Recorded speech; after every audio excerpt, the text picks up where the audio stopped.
Margo Duenas, and I'm your host for today. I'm also the owner of Back to Nature Health and Wellness Center, located here in Annapolis. Our center offers a variety of holistic services, and we have served the Baltimore, D.C., Virginia, Eastern Shore area for over 30 years. Today our topic is weight loss, and I have as my very special guest today an expert on weight loss. Her name is Lee Salustio Hall, and she is the owner or co-owner of Happy Lee Fitness and In Shape MD. Thank you for taking time out of your busy schedule, Lee, to come to Annapolis. Thank you for having me come to Annapolis. I always like spending time with you, so I'm really glad to be here. Well, you know, we're sister friends, right? We go way back. We're neighbors. We were neighbors. You owned In Good Health. Yeah. 30 years ago, yes, on Old Solomon's Island Road, and I was right down the street right down from the you. Street. You had an awesome center there, yeah, fitness center. You've touched, moved, and inspired so many people for 30 years to take charge of their life and their health, and now you're still doing your life's work. Yes. And I really honor you for that, Lee. And you look radiant today. Thank you. And when I Thank see you, you always look the picture of health. Oh, that's very kind. I don't always feel it, but I certainly try to maintain that as much as possible. Well, before we talk about weight loss, because you know the holidays are rapidly approaching and people generally gain 4 or 5 pounds of weight. More, you know, people indulge, they enjoy the holidays, but they sort of become unconscious. So yes. I know you're going to get us back on track to conscious eating. Yes, ma'am. And help us to keep moving, because that is your motto, keep moving. Just keep moving. So before we talk about weight loss and the state of health in America, tell us something about Lee and how you were guided into fitness and health and your background. Okay? My background, just starting as a child, my parents were very blessed. My mom, I meant to mention, is a nurse, and she's been a nurse for 50 years. She's still practicing in her 70s. Wow. And she was able to, between her and my father, influence all 6 of us greatly. We were taught at a very, very young age that food can be toxic or it can be a gift. It's either good for you or it's not. And so they were a little limiting on what they let us have. And additionally, we had to exercise. We had to do push-ups and sit-ups, and we had to run. We all had matching running suits. And even though it was weird at the time and very odd, we would go to health food stores that nobody else was venturing to because they weren't right in our hometown of Bowie, native Maryland. And we were odd. I mean, we liked being odd, I think subconsciously, but consciously it was really uncomfortable because we did all kinds of really neat, weird, different things. And it was a gift. And at the age of 14, I was able to teach my first group exercise class. I filled in for the teacher who was out sick. Never imagined that would be my life's work. Probably I did know at the time, but not fully consciously. And it's been a journey ever since. Undergraduate school, graduate school, all in fitness and nutrition and exercise and business, and really understanding, though, more on the holistic side of life, what's really important, because you and I both know that what's taught on the outside is often not the truth. A lot of the stuff that you've done for years, and even what I've done with a nutrition degree, has been kind of under the radar because it was considered weird or wrong or not accurate for mainstream. And so I love telling people that there's never one way to do anything. There's always multiple ways and multiple answers. And if you don't dig and try to figure out what that is, you're going to get stuck on a path that maybe you don't belong on. Well, I truly consider you a trailblazer. Oh, thank you. And I consider you 20 years ahead of your time, because now we see that conventional medicine, as you say, they're really catching up, really. So let's talk about the state of health here in America. Health, heart disease, number 1, killer. Yes. Colon cancer, the second cancer killer. Thank God they for said you. that medical errors is the 3rd cause of death in the U.S. Alzheimer's is on the rise. And of course, morbid obesity affects everything. Yes. We have the most richest nation on the planet, but the sickest nation on the planet. Isn't that obesity. sad? Isn't that sad? Yeah, we have the highest rate of obesity, infant mortality, and 1 out of 3 people are pre-diabetic or diabetic. So why are Americans so sick? Because we watch too much television. There's too many commercials, too much sitting, too much information that is propaganda, too many people selling things to trick our brains. Our brains get messages from television and from around us, from what we breathe, what we eat. our digestive system and our brain are not talking. They're both considered brains. There's a brain in our gut, absolutely. right? Inflammation. Absolutely. But the messengers that are communicating through their hormone pathways are all out of whack because of all the chemicals we put in, all the preservatives, all the antibiotics, the weed killer alone is killing us, and internally we get the wrong messages. So we think, oh, I should eat more, and we try to teach people to eat less and less often. It's really important, and that's a whole other topic we'll get to. But we're not getting the messages that we need to be healthy. Another phenomenon that's taken place, and I see it happening right before my very eyes, Lee, and it really grieves my spirit when I see this. Younger people are developing age-related diseases. I mean, serious illnesses like colon cancer, and they're leaving the planet too soon. Young people are having heart disease, they're becoming diabetic, they're on antidepressant medicine. Major amounts of those. A lot of serious health issues our young people are suffering from, and for all the reasons that you just mentioned. Because our bodies can't handle the chemical overload. And we are the water not we able breathe, to filter. The water we drink, not breathe. The air we we can breathe, the water lotion, too, it's all good. the lotions, potions yes. we put on their skin, the foods that we eat, fake food, the chemicals, everything has been inundated with chemicals, and it becomes very toxic. The body can't process it. The body can't eliminate. The body can only store so much. Fat and chemicals and preservatives and toxins, and the body can only push out so much. And if our filtration systems are all messed up, if our detoxification pathways, there are people out there that say, oh, don't detox. Well, if you don't make the rate and the ability to detox healthier and better, and it slows down, well, I'm sorry, you're going to have a toxic dump inside your system. And if your elimination pathways are all mucked up, you're going to have a problem. But if we would just put in more clean stuff, Absolutely. We tell people all the time, when you drink a ton of water, you're pushing out the dirty, stinky, mosquito, toxic water. And most of us are drinking toxic water just to make it worse. Speaking of. So that's a sad commentary. But there is hope, and I'm an eternal optimist. Thank God. That things will get better for us, because it's people like you who are educating, inspiring, and empowering people to take charge of their life and their health. Let's talk about weight loss now. Weight loss. First of all, let's talk about obesity and the harmful effects of being overweight. And I think I shared with you off camera. I had a brother. He's now on the other side, because I do believe, that spirit lives on. Sure. At the age of 33, his colon ruptured. He had diverticulitis, but he was about 300, maybe almost 400 pounds. This was at age 33. So he had surgery, he had to wear a bag, colostomy bag for a year. 30-some. Wow. But now, just recently, Lee, I had a client share with me that 3 of her close friends, or friends that she knows, in their late 30s, have just recently passed from stage 4 colon cancer. It's amazing. That a red flag goes up here. Of course, yeah. Sometimes I have clients who come, they only go to bathroom once a week. Once a week. Every 2 weeks. Most female patients coming in for weight loss, if I interrupt for a second. Yes. Because we see mostly weight loss Yes, patients. yeah. Females in general have learned at a very young age to hold it in. Absolutely. And the average female goes twice a week. And I try to teach them. There are people that go twice a day. That's 14 times in a week that they eliminate, and you eliminate twice. Do you not understand that there's a problem? That's a serious problem, because there's a process called auto-intoxication, where your body reabsorbs those toxins. Because they're hanging out long enough to be stored. Absolutely. I didn't mean to cut you off, but it's mind-blowing. Absolutely. Well, back again to weight loss, because, that is something that we all need to be concerned about. And I have clients who come in, and many of them come in because they want to lose weight, But you said there's not just one way to lose weight. Never we one just way. talked Never about the one harmful way. benefits of being morbidly obese.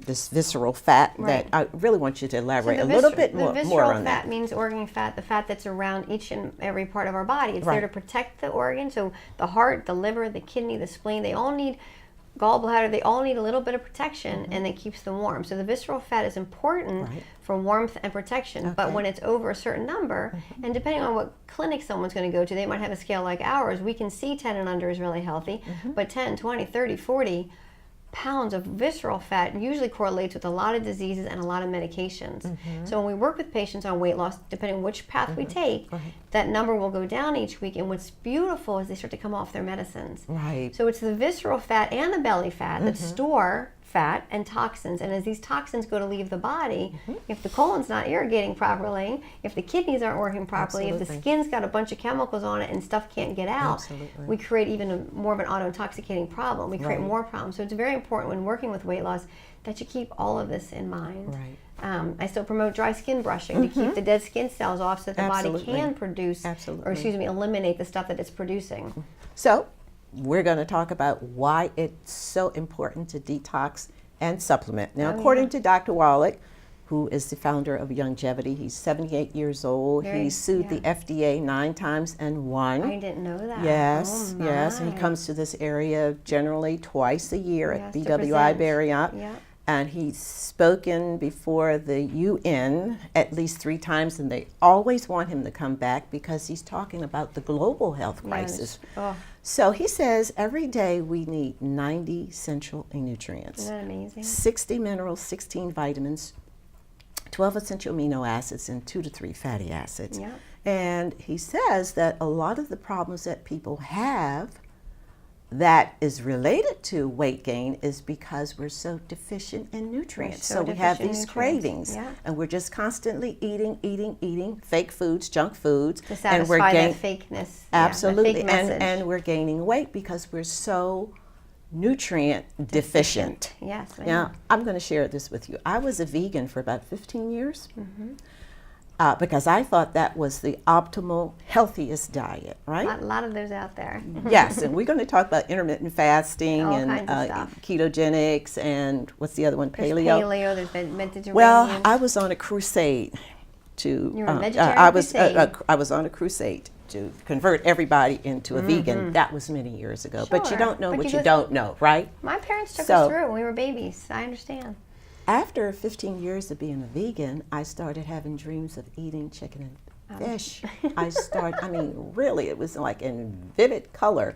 I was dipping lobster in butter. I had started having dreams. Too many of those nutrients, proteins and fats. Absolutely. And when I started working with Dr. Andrea Sullivan, a very prominent, well-known naturopathic doctor in DC, giving colonics to her patients, I shared with her that I was becoming very anemic, and that I started having dreams of eating chicken and fish. So she asked me about my blood type. I told her I was an O.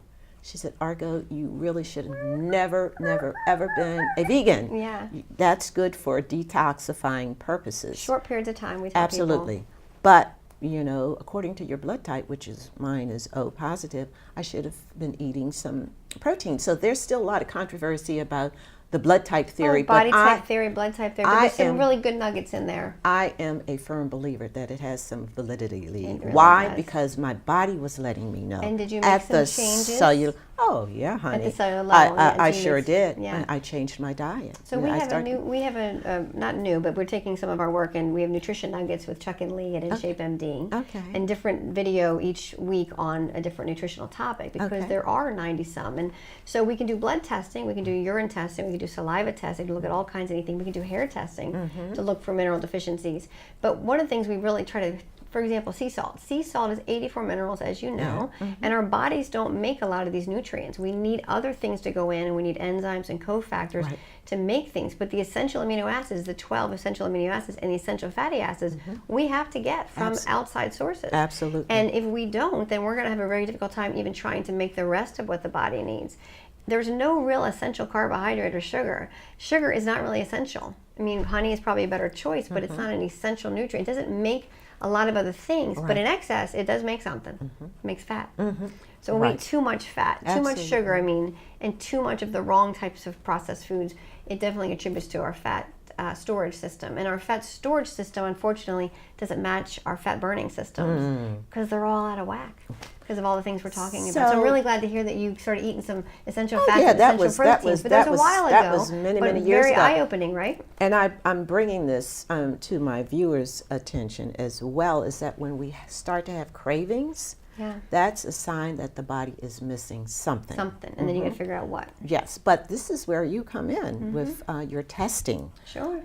And so would you elaborate a little bit more on that? And if someone came in and said to you, well, Lee, I've been on this fast, or I've been on a vegan diet, I've been doing intermittent fasting, I'm exercising religiously every day, and I'm just at a standstill because I'm not losing any weight. What's the problem here? With a lot of problems. So after we do a very thorough health history to figure out what else is possibly contributing, because let's face it, if we're not getting enough sleep, if we're not having bowel movements on a regular basis, if we're not drinking enough water, if we're leading a very high stressful life, our body can only handle so much low level of stress, because chronic low level stress creates problems in the body, creates inflammation.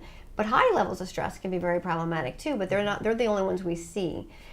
We would spend more time talking about the ultimate goals and how what they're doing is serving them versus not serving them, and make a lot of different recommendations based on, some patients will want to get some things tested, some people might not want to test, they just want some direction. So it really is going to be unique to that person.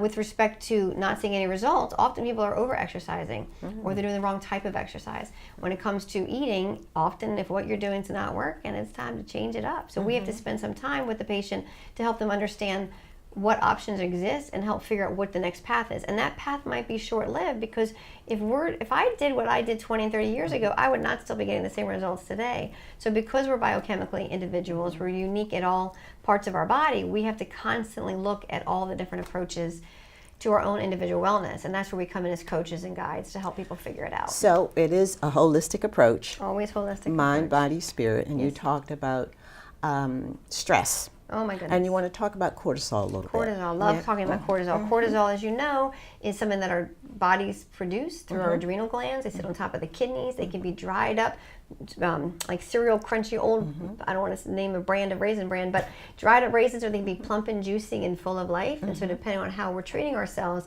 and what we're giving or not giving our bodies dictates how strong our adrenals are. So when we burn out our epinephrine and norepinephrine stores, or from too much high and intense stress, or when we don't get enough rest, or we're not giving our body what it needs, our cortisol levels will suffer. We'll either be hypercortisol for a while before we crash, or we'll be low cortisol. I always say, how do you get out of bed? And when you don't have good cortisol and you're trying to burn fat, your body says, hey lady or sir, I can only do so much. I can't deal with this stress and release these fat stores that you want me to do. And by the way, what you're doing is not working. So it's trying to figure out how to balance all that. We do urine tests and saliva testing to help people figure that out. We have a nurse practitioner on staff that helps us with all of it. Blood-wise, we look at hormones. We look at a lot of different things. So how do you test for cortisol levels? A cortisol test is done. A cortisol test is best done through urine testing or saliva testing. Okay. And it'll be testing done in the morning, early afternoon, evening, and bedtime to get a rhythm, a picture of your rhythm. And the rhythm should go like this. Okay. And a lot of people, it goes like this, or it goes like this, or it just flat out nothing. And it's a neat visual to help the patient then understand, well, what can I do about it, whether it's supplements or drugs if necessary on occasion. And it's about life. Everything's about lifestyle. Right. Yeah, because my next question was about how do you balance out those hormones? It just depends on what the results are. So some patients might need some dampening herbs and vitamins and minerals to help to tone down the cortisol levels, whereas some people might need help in the morning getting out of bed because their cortisol should be here and it's way down here, so they need some nutrients and things to help them. And it's a major diet change that occurs with that as well. One thing that I'm seeing with people, even with myself at times, is sleep deprivation. Oh my goodness. So you want to talk about sleep deprivation and how that affects them. Everything. Yes. So when we don't get enough restorative sleep, deep sleep, long enough hours of sleep, uninterrupted sleep, our bodies can't do all these things we're asking of it. So the body needs to get into a rhythm, and throughout the night, I love that people wear Fitbits to look at how much they move or don't move, but there's certain things, aspects to it that I'm not crazy about. But one of the neat tools for a short period of time is to check your sleep patterns, because you can do that at home. I don't think we should wear technology every night of our lives in our bedroom. But for a week or so, just to get a picture that you otherwise wouldn't see, you can see that some people, they toss and turn and they really don't get into a deep sleep at night, and therefore it affects their body's ability to perform and function, let alone burn fat and be healthy. Absolutely. And so sleep is one of those things that we need to protect like you would your child. I mean, it's I love sleep. I think sleep is one of the most critical things our body needs. So what time should we go to bed? Yeah, I always say we're all unique individuals, but the belief is the earlier you go to bed before midnight, the better, more deeper your sleep is going to be. So I try not to speak in general terms, but there's some people that get by with 5 hours of amazing restorative sleep, right, and some people need 7 to 8 hours of sleep. I would like to get 12, and I never get 12. I just think it sounds good. So what ideally, generally 6 to speaking, 8, 6 to 8. What time should we go to bed? What time is it that doesn't phases of the liver? There is a belief, you probably have a little bit more insight on this too, that if you go to bed by 8 and 9 and get up between 4 and 5, it's just a healthier person, but I don't think too many people do that. I don't go to bed 8 and 9. Nobody does. I mean, I know 2 people that do. And they get up at 4 and they go for a run and they start their day at 6. Okay, so now when we're going to go back into foods, let's talk about some of these diets and buzzwords that people come in and they say, well, I'm on a juice fast, or I'm doing intermittent fasting or ketogenics. Explain all of that. So, as you and I both have discussed over the years, none of this is new. None of it is earth-shattering. None of it just hit the press. Absolutely. It's just finally raising to the point of consciousness, and other famous people are becoming more aware because they had some good results. Right. And therefore, it will become more acceptable, pushing against mainstream medicine. For example, living in a ketogenic body, it's not abnormal, it's not new. The more we become fat adapted, the more we let our bodies learn how to consume healthy fats, which are essential. Absolutely. The more our bodies can get really good at burning fat. When we eat too many carbs and sugars and even way too much protein, our body only gets good and stays good at burning sugars. It never taps into the fat stores. Okay, So let me slow you down a little bit. You go ahead. Okay. I talk a little fast. Ketogenics. Yeah. Ketogenic diet for our audience. What is that? A ketogenic diet or lifestyle, as I like to say, is a way that you consume mostly a diet of fats, a little bit of protein, and very, very small amounts of carbohydrates. And trying to figure out each individual amount of those carbohydrates is what we try to teach initially. There are urine sticks that can be used, and we prefer to use a blood meter. It's a finger prick every day or after certain meals for a period of time to learn how does that food or the food you had the night before, how is it affecting your body's ability to keep your blood sugar in check. That's one of the tests. Right. And keep your keto levels elevated so that if the ketones are high and if the blood sugar is on the lower side for you of your normal, you might be then therefore burning more stored fat. Because if your blood sugars are high and your ketone levels are low, you're probably doing a really good job at storing fat. Right. And only burning the sugar that you're consuming. So trying to figure out each individual's levels of ketosis requires a very individualized path. And learning how that food affects you 1 to 2 hours after you eat the food can be done by monitoring. Now, when we talk about good fats, what fats are we talking about? Healthy nuts, not the processed, roasted, chemically loaded ones. Healthy nuts, raw and dry roasted, and or with sea salt. Sea salt, 84 minerals, perfect food for perfect source of minerals for most people. On top of sea salt, on top of nuts is even better. Avocado fat again.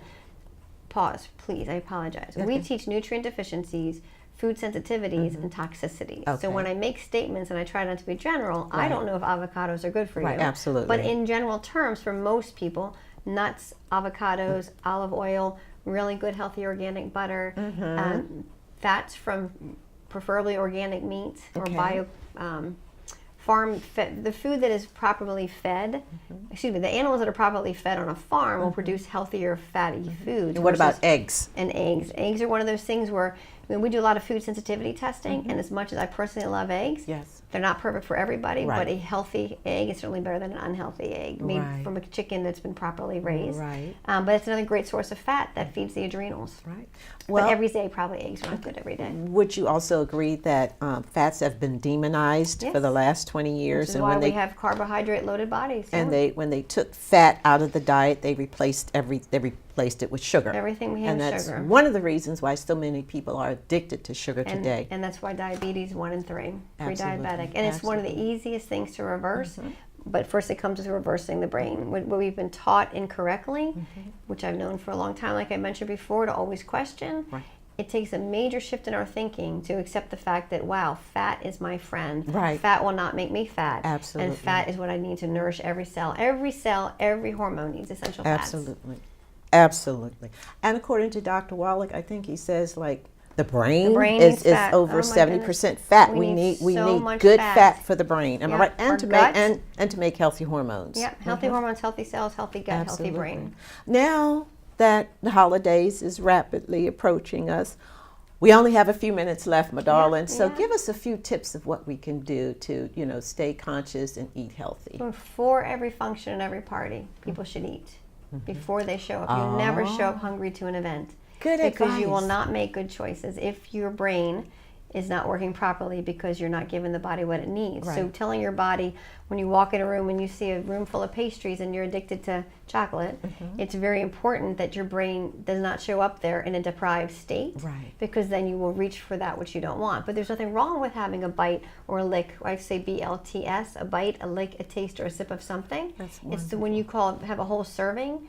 This is, again, only if you're on a weight loss path. It's a very serious one. Otherwise, go have a good time. But then the next day, do you wake up and crave more of all those things that you ate? That's where the problem sets in. So from October 30th all the way through January, most people put on the weight you discussed earlier. Absolutely. I think it's more like 7 to 8 to 9 pounds because of food sensitivities and nutrient Absolutely. deficiencies. Absolutely. I also tell people, Thanksgiving comes once a year, Christmas comes once a year, but they're 2 days. They're not weeks long. Absolutely. And some people treat them that way. So it really depends on what your goals are. Well, that's what I find too, that when the holidays start, people just, they just enjoy, but they overindulge. Overindulge. A few minutes left. Any final comments? Give us your website and where we can connect with Mm-hmm. We're you. at SavernaParkInShapeMD.com and also HappyLeeFitness.com. And if anybody has any questions, they can reach us at Lee@SavernaParkInShapeMD.com. And our phone number is 410-975-5666. And we love helping people figure this out. It's not a Rocket science. one size. It's not rocket science, but it's not one size fits all. Right. And because we're all biochemically unique and individuals, it often requires a coach that you maybe haven't worked with before, and that's what we're here to help you with. Between my husband Chuck and I, Chuck manages most of the fitness side of our practice. I manage mostly the anti-aging medical weight loss side, where we do the hormones and such. But together, most people need a little bit of both. So Coach Chuck and Lee are there to help you. Well, Coach Lee, God bless you, and thank you so much for being my very special guest today. Thanks for having me. And we Appreciate will it. have you back. Thank you. We're gonna hang out you some are more. definitely an educator. Thank you. And you And have touched, moved, and inspired so many people, As have including you. myself. As have you. Thank you so much. Love you. Love you Thank too. you. And thank you for watching. Your health is your wealth. Remember, in this very present moment, we do have the power to take charge of our life and our health. And have a magnificent day. Thank you. Thank you. Thank you.